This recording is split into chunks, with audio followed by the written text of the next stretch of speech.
Good afternoon. Welcome to another episode of The Gavel, featuring attorney Ana Toledo. Ms. Toledo is the senior attorney and general counsel to Targeted Justice.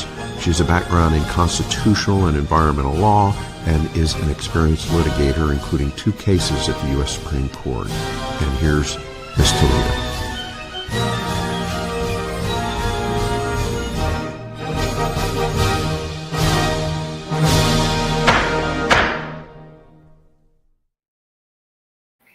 Well, hello, everyone. Welcome to episode 29 of the Gavel podcast, focused on bringing you the latest news regarding the end of government weaponization.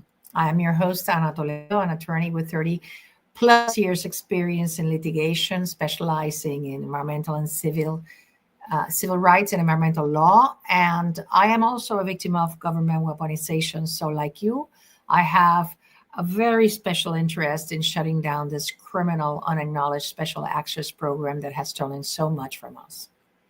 So our goal is not just to shut down the weapons in the United States, but also around the world, because, as many of you know, the greatest amount of people that are victims of government weaponization reside outside of the United States. Okay, I'm sorry. I was late today for preparing my show because I'm going to tell you in a little while.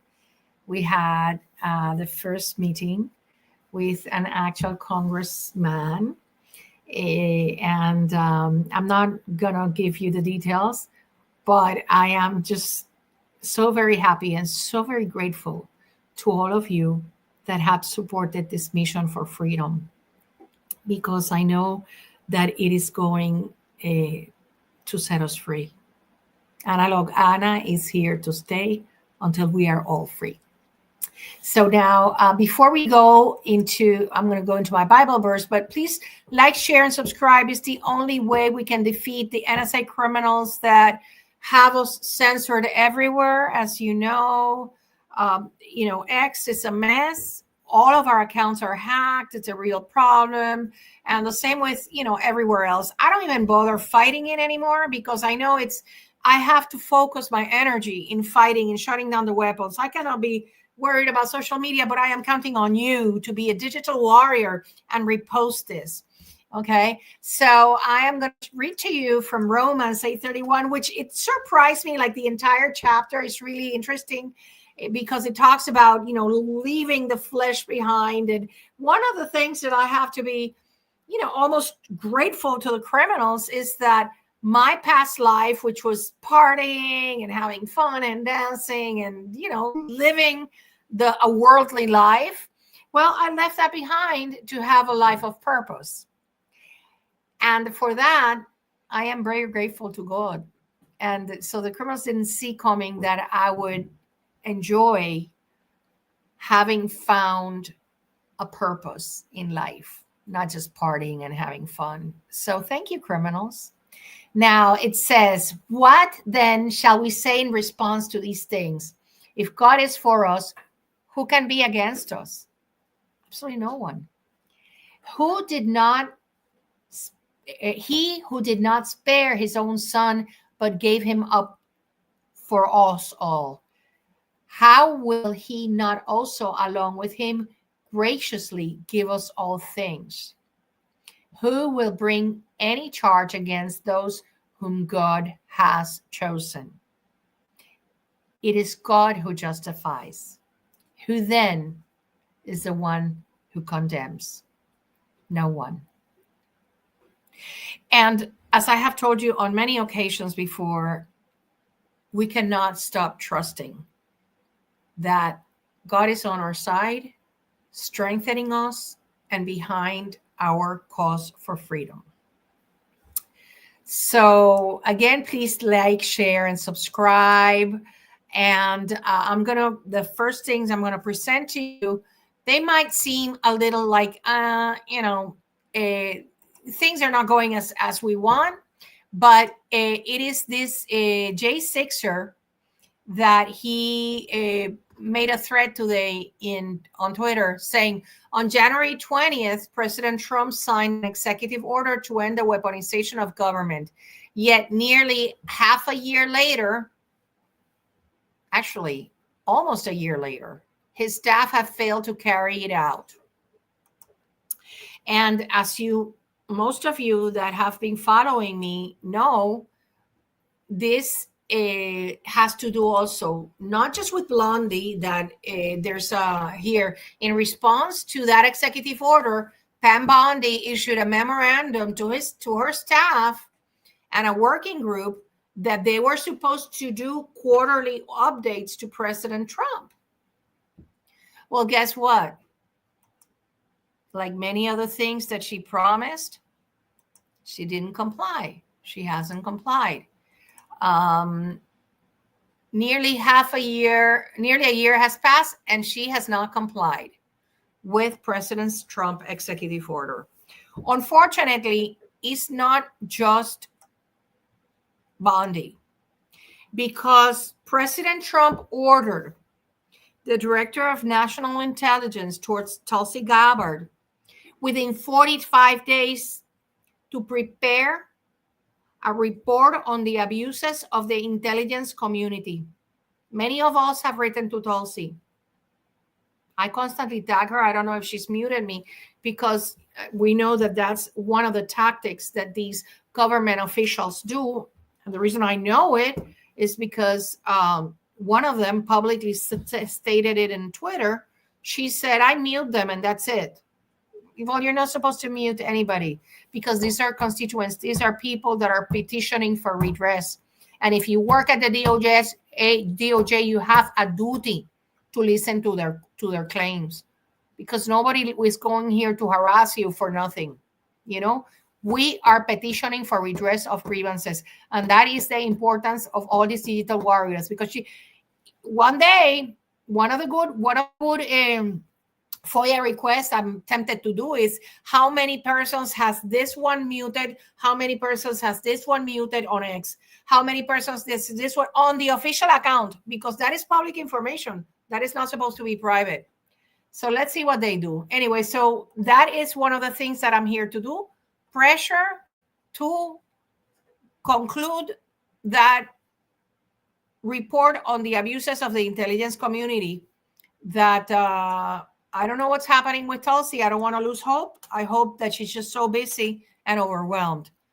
But we have to see. We have to see, because at this point, I don't trust anybody until they show me that they're trustworthy, right? So, anyways, here's one man that I think we can trust. Apparently, a former CIA operative talking about how they let me play it from the beginning. Not in Democrat counties, they'll shave votes. Not in Democrat counties, they'll shave a few percent using the machines in Republican counties where people aren't really suspecting it, where the vote total should have been 60%, but it's only 58%. Again, I don't know how they do it exactly, but I do know that we don't even come close to investigate voter fraud or welfare fraud. We don't put anywhere near the amount of effort that we should be putting into this. Well, Senator, you just broke some huge news there. You're listening to do you have a CIA whistleblower that is saying that they're... and again, is this true? Again, you hear all these things. This is on podcasts, some apparently CIA operative who's... But let's face it, I believe the CIA has doctored elections in other countries. That's probably indisputable. Yes. Those same types of operations, do those occur here in America? My guess is they do. Do I have hard evidence? No. But again, we just don't investigate it. The people, we're all harmed by it, but for example, the losing candidate, they don't have the funds. We don't have the time yet to certify these elections. So election fraud goes largely uninvestigated. We uncover, again, in your earlier segment, 500 phony registrations. It's just the tip of the iceberg. There we go. The tip of the iceberg. He's one of us. He has Havana syndrome. And I love his expression, the tip of the iceberg, because the CIA criminals that are not allowed, that are illegally operating in the United States, as Stephen Miller said, well, this man is not afraid of them. Ron Johnson is not afraid of them. So please, Susan, if you're watching, Make it happen. Make that meeting happen, because we really need to bring him the receipts. Now, Jim Jordan, who he is now so upset because they were also doing surveillance on him. Well, he has called for a hearing, Mr. Jack Smith, and this hearing is supposed to happen on December 17th. I'm going to show up and, with my popcorn in hand. And I don't know if he will show, just like Judge Boasberg skipped his subpoena. But, not going to these hearings, if they put Steve Bannon in jail for not going to one of these hearings, I know, well, we don't know about Bondi, because she hasn't performed as many people have wished she had, but somebody has got to put the man in jail if they did it to Steve Bannon. Otherwise, it would be an unequal application of the law. So more shall be revealed with this. And for those of you that say, oh, that's Trump, that's Russiagate, no. This is about the abuse of surveillance on innocent Americans. And that completely spills on to our situation, because now you're going to see how these 8 senators and 1 representative are going to fight tooth and nail to not have the FISA reissued, as it's coming up for reissue in 2026. And for all of those of you in Mike Johnson's district, I ask that you make an active campaign to vote him out, because he's a rhino and he was the deciding vote. Because of him, our communications continue to be surveilled, obstructed, and all of the bad, illegal things these criminals at the FBI and SA and all of them do, and the InfraGard criminals. So vote him out for those of you that are in his district. Now, the next one, we have to, we are over 300,000 TIs. What is going on? I know that a lot of people don't know, but it is up to us to be active and put out there the information of what these people are doing and are not doing for the innocent Americans that are victims of government weaponization.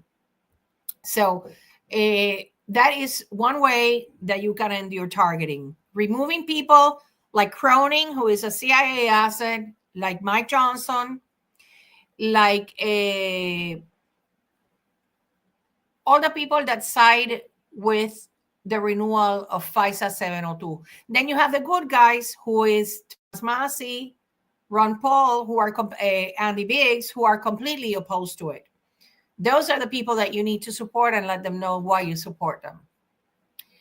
Now, the Boasberg impeachment is up. There was supposed to be hearings this week. He didn't show up. Targeted Justice has put out a post that I believe you should send it to your congressperson and to your senator, because everybody is focusing on Boasberg as, oh my God, he authorized the spying on these 8 or more senators and congressmen, and then ordered the companies to not tell them. Well, guess what? During his tenure as Chief Justice in the FISA court, because he served as Chief Justice in the FISA court, what did he do? He was the one that allowed the absolute outrageous abuse by the FBI criminals that checked over 278,000 times. See this, 300,000, 278,000. They're very similar. At the end of 2020 and early 2021, this coincides with the entrapment of the J6ers, that even though they don't want to admit it, they are targeted individuals, or they never got the facts. We need to send them the memo that they are targeted individuals, and they should be looking at Targeted Justice website and learning about it. Because I am seeing particularly one whose name I'm not going to say, but it's one of the famous J6ers. He's got wicked V2K, and he is off the charts because he doesn't understand. He needs to control that technology and not pay attention to it. Well, anyways, this is here one actionable thing that you can do as a victim of government weaponization, and that is that you can share this. You can share this poster. There you have it. When under his tenure, it was the scandal of the misuse or abuse by the FBI of the FISA database. And I didn't say this. Let me show you who said it here. Let me show you this article. This article is very important for you because in 2023, it was exposed how intelligence data, look at this. It says, a U.S. court found that the FBI improperly searched for information in a U.S. database of foreign intelligence 278,000 times over several years, including on Americans suspected of crimes, according to a ruling released on Friday. The decision of the FISA court was released by the ODNI. This was in 2023. Okay.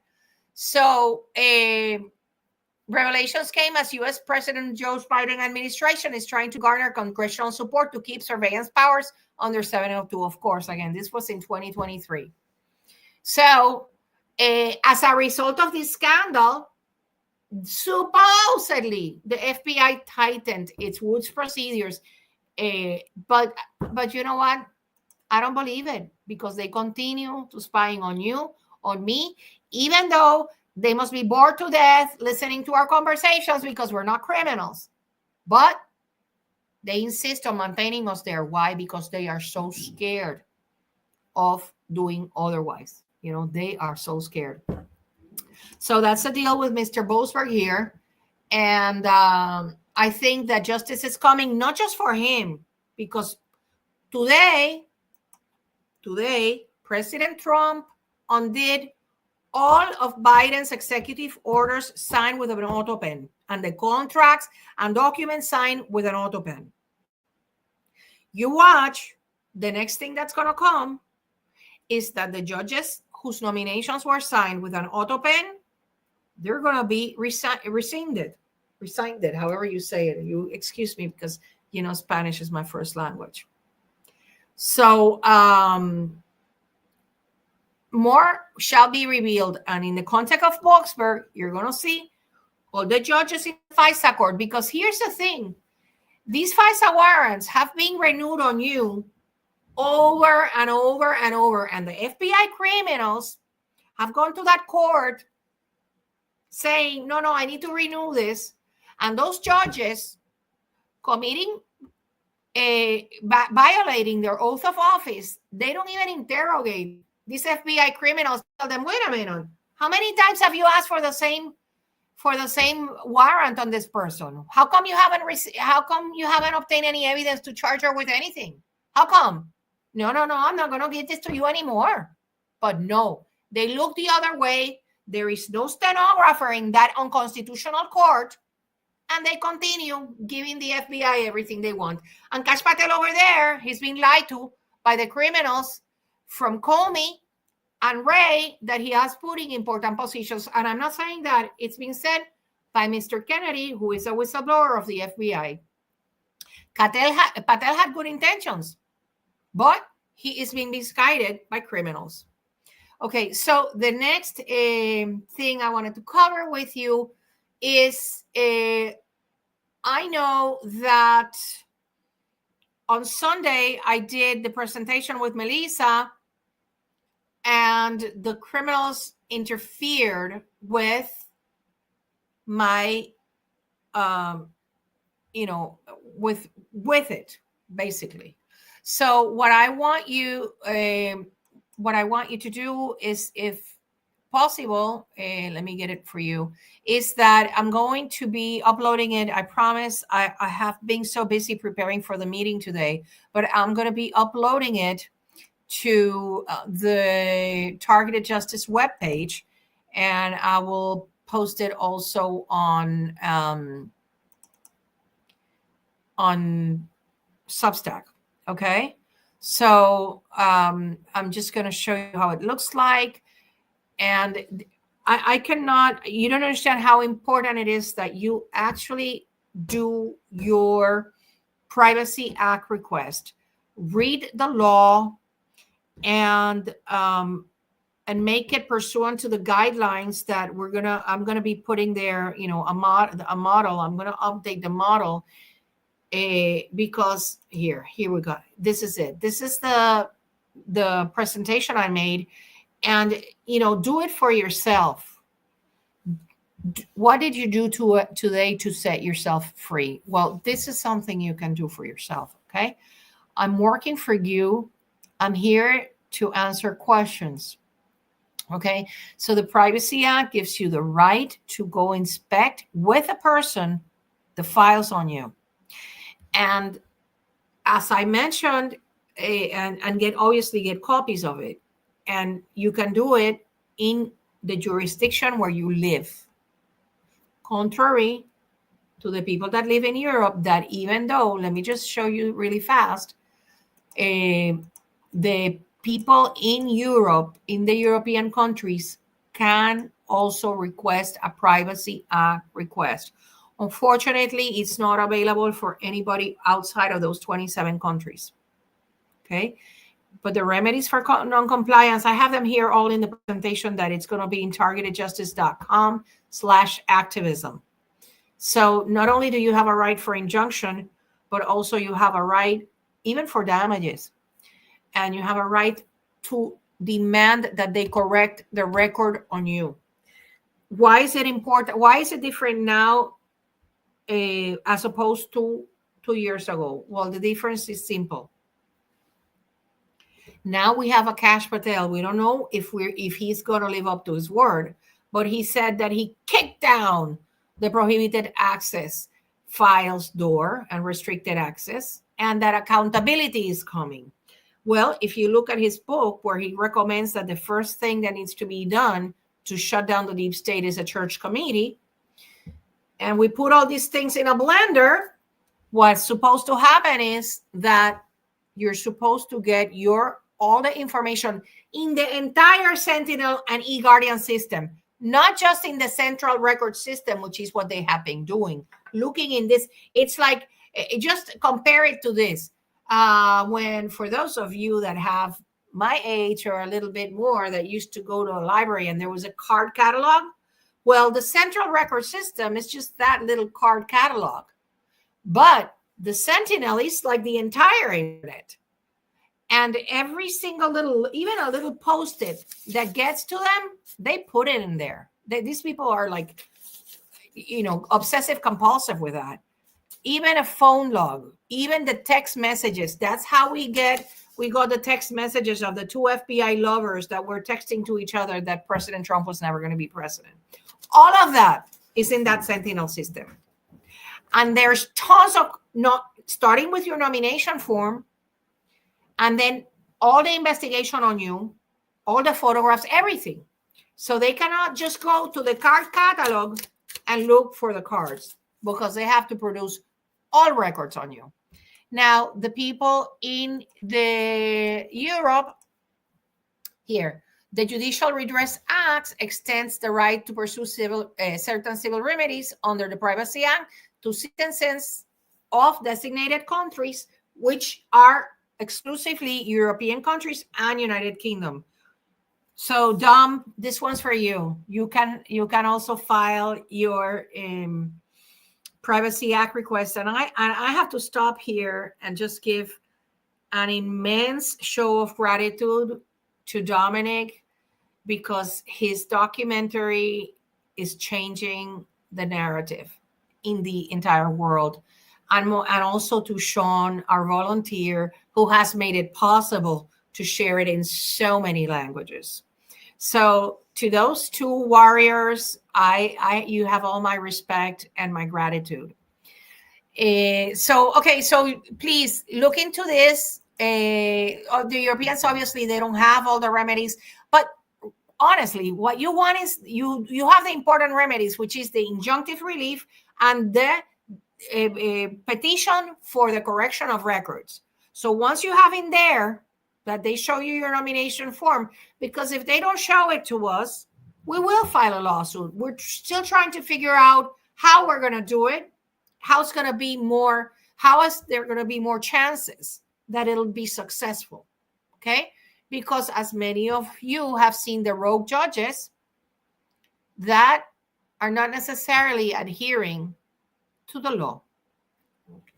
Anyways, so the Europeans, there's a limited to designated federal agencies, but fortunately, DOJ, under which FBI is comprised, and DHS are included in these designated federal agencies. Okay, so that's good news. And we are this is an important movement for us because we're going to corner these criminals into having to give us, the law is very clear.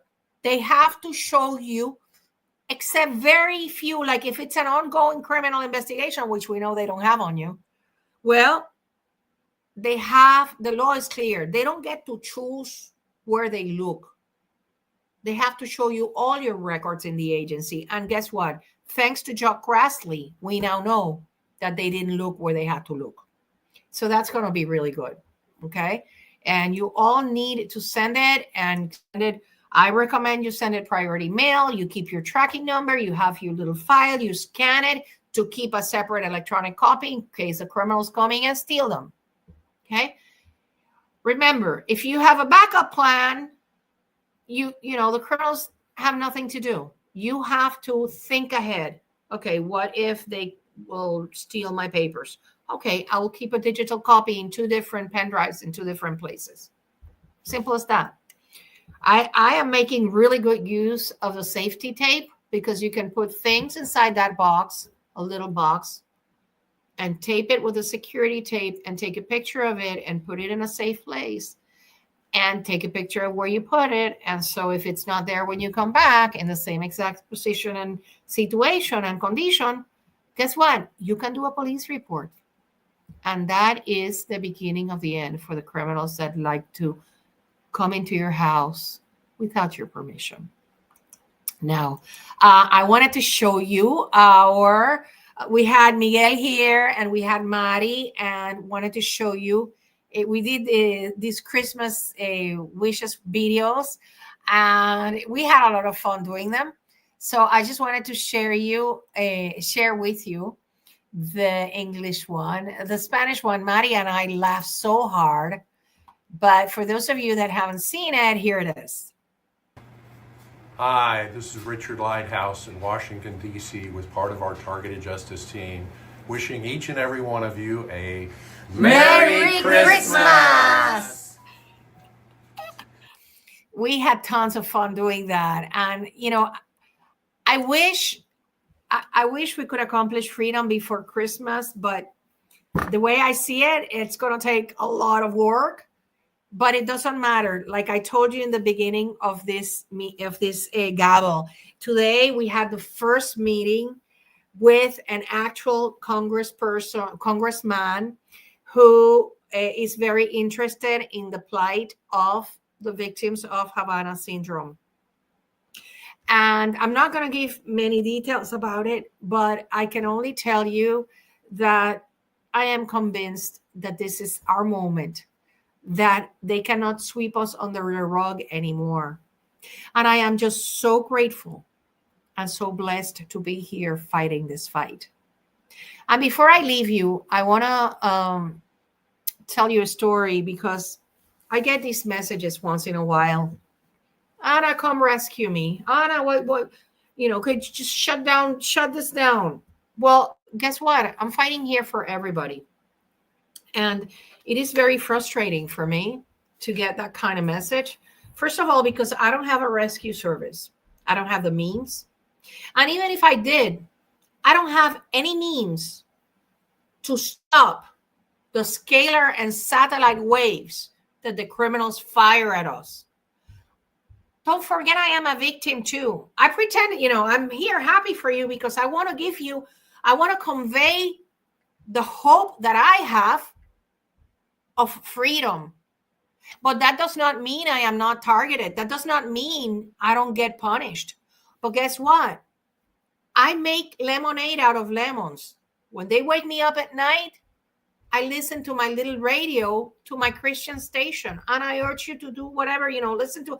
Don't listen to it in an iPhone or a smartphone. Listen to it in a little battery radio, and then you fall back asleep. You curtail the harm that the criminals do to you, because this is what they want, for you to be looking at the ceiling, sleep deprived. No, I just listen to that and I fall right back asleep, and it helps a lot with my R&M. So instead of complaining, oh, last night they woke me up at 3 a.m, no, I thoroughly enjoy it because I get to listen to these preachers that have wonderful recordings that they play in the wee hours of the morning. Force yourself to make lemonade out of lemons and taste it. Today, I put it in Instagram. I was waiting because Richard came from Houston to meet for this meeting. And while I was waiting, while he was making some copies, some crazy perp it went by in a car, and she actually screamed at me an insult, like literally, like in Spanish.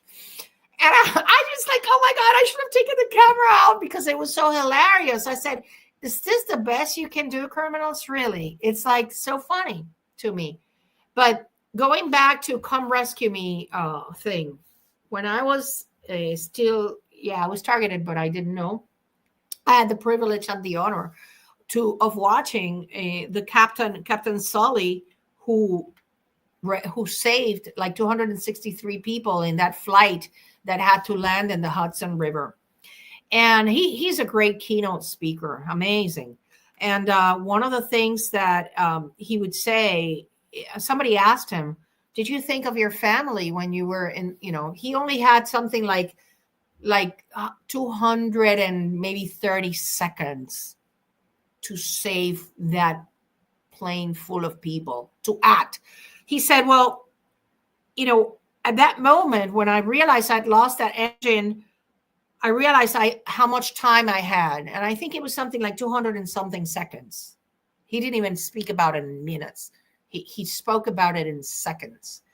And he said, and I realized that I couldn't waste a single second thinking about myself or thinking about my family, because I had an obligation towards all these passengers and my crew.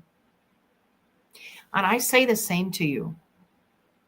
I don't have the means, the technology, or the capacity to come rescue anyone. I am here in DC fighting for all of you. Even the last person, like dear one in Malaysia. Please don't do that to me, because it really makes me very sad to see that people cannot grasp the depth and the importance of what I'm doing here. It's not that I don't care. It's that I am here for the greater good. And even if I was, oh my God, I want to come rescue this person, I don't have the means. Because there's nothing that I can do against these weapons unless I convince people here to shut them down. So when writing to me, I urge you, please be a little bit considerate and don't put me in this position, because it's very painful. I am trying my hardest. I work every day. Since I get up in the morning, since I go back to bed at night, which many of you that see me on X, I'm until very late. I am working to shut these weapons down and these gang stalkers and these criminals down. So please don't make me feel bad for not being able to come rescue you if you're getting attacked. And that's all I had to say. I thank you all for your support, because it just keeps me going. And I'm sure I'm going to bring you really good news next week. So I hope that, let me check the comments here. Also, I want to thank all of you, the 14 of you that sent me your sworn statements, sworn affidavits. I handed them over today under strict confidentiality. And I want to thank you, because that is what this is about. When you can do something to shut down this program, you should do it. And I am just so grateful to all of you that got back to me and sent me your affidavit. Every single one of you that sent me the affidavit, I put it in the hands of this congressman who is very concerned about Havana syndrome in the United States. And now he knows that there are at least 14 certified civilian victims. And for that, I am very grateful. I'm very grateful that you trusted me, because I am here to give it all for you all. Thank you so much. And I hope to see you next week with really good news. Have a nice night.